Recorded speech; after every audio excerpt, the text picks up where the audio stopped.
ഇന്ന് വൈകിട്ട് 6 മണിയോടുകൂടി എൻ്റെ വൈഫിൻ്റെ അക്കൗണ്ടിലേക്ക്, അത് ഗൂഗിൾ പേ ആയിട്ട് ലിങ്ക് ചെയ്ത അക്കൗണ്ടാണ്, ഒരു 3000 രൂപ ജി പേ ആയിട്ട് വന്നു. അതപ്പോൾ കണ്ടില്ലായിരുന്നു. ഒരു 10 മിനിറ്റിന് ശേഷം ഒരു കോള് വന്നപ്പോഴാണ് നമ്മൾ അറിയുന്നത്. ഒരു കോള്, അത് ഒരു ഹിന്ദി, ശരിക്കും നമുക്ക് മനസ്സിലാകാത്ത രീതിയിൽ ഒരു ഹിന്ദിയിലെ സംസാരമായിരുന്നു ആദ്യം വന്നത്. അതുകൊണ്ട് അമ്പി എടുത്തിട്ട് കട്ട് ചെയ്തു. പിന്നെ അവർ വിളിച്ചുകൊണ്ടിരുന്നു.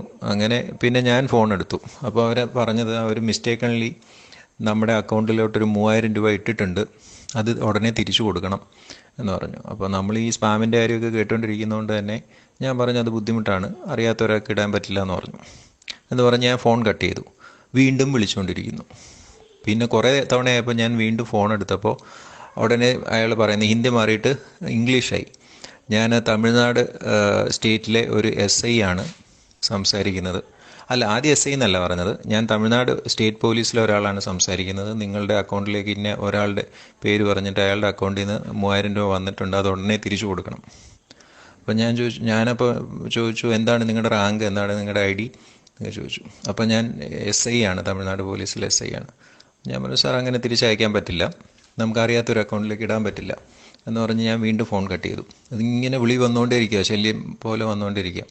ഞാൻ ഇപ്പോൾ നമ്മുടെ സൈബർ നമ്പർ ഉണ്ടല്ലോ 1930, അതിലേക്ക് വിളിച്ചിട്ട് അവരോട് ഈ വിവരം പറഞ്ഞപ്പോൾ അവർ പറഞ്ഞു, ഒരു കാരണവശാലും ആ ഫോൺ അറ്റൻഡ് ചെയ്യുകയും ചെയ്യേണ്ട, പൈസ തിരിച്ചിടുകയും ചെയ്യരുത്, ഇത് ഫിഷിംഗ് ആണ്, നമ്മൾ ഇട്ട് കഴിഞ്ഞാൽ ഉടനെ തന്നെ നമ്മുടെ അക്കൗണ്ടിൽ കിടക്കുന്ന പൈസ മുഴുവൻ അവന്മാർ പൊക്കിക്കൊണ്ടുപോകും. അപ്പോൾ അതോടെ കേട്ടോടുകൂടി പിന്നെ നമ്മൾ ആ ഫോൺ അങ്ങ് ബ്ലോക്ക് ചെയ്തു. ഉടനെ വാട്സപ്പിലേക്ക് വന്നിരിക്കുന്നു ഒരു ഫോട്ടോ, ഒരു പോലീസുകാരന് ജീപ്പിൽ ചാരി നിൽക്കുന്ന ഒരു ഫോട്ടോ. ഞാനാണ് ഇപ്പോൾ വിളിച്ചതെന്ന് പറഞ്ഞിട്ട്. ജീപ്പിൻ്റെ നമ്പരോ അയാളുടെ പേരോ കാര്യങ്ങളോ ഒന്നുമില്ല, ഒരു പോലീസുകാരൻ ജീപ്പിൽ ചാരി നിൽക്കുന്നൊരു ഫോട്ടോ. ഓക്കെ, അത് നമ്പരും അപ്പോൾ തന്നെ ബ്ലോക്ക് ചെയ്തു. പക്ഷേ ഇങ്ങനെ വിളി വന്നുകൊണ്ടേയിരിക്കുക അപ്പോൾ തൊട്ട്. അപ്പോൾ ഇങ്ങനത്തെ കുറേ ഫ്രോഡ് പരിപാടി നടക്കുന്നുണ്ടെന്ന് പറയാനായിട്ട് വിളിച്ചതാണ്.